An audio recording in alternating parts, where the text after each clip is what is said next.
வாழ்க்கையில் எனக்கு எதுவுமே இல்லை என்று ஏன் எப்போதும் குறை சொல்லிக் கொண்டே இருக்கிறாய்? ஒரு நிமிடம் சிந்தித்து பார். உனக்கு பசி போக்க உணவும், உடுத்த உடை, தலை சாய்க்க ஒரு வீடு இருந்தால் நீ உலகத்தில் உள்ள 75% மக்களை விடவும் செல்வந்தன்.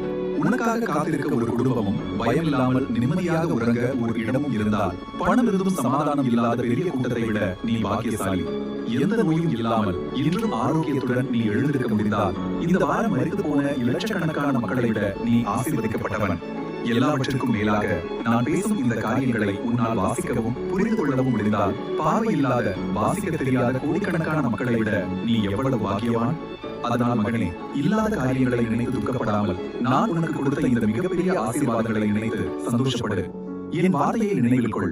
உண்ணவும் உடுக்கவும் இருந்தால் போதும் என்று நாம் திருப்தி அடைய வேண்டும். இந்த செய்தி உன் இருதயத்தை தொட்டிருந்தால் தேவனுக்கு நன்றி சொல்லி இந்த ஆசீர்வாதத்தை மற்றவருக்கும் கொண்டு சேர்க்க இந்த காணொலியை பகிருங்கள்.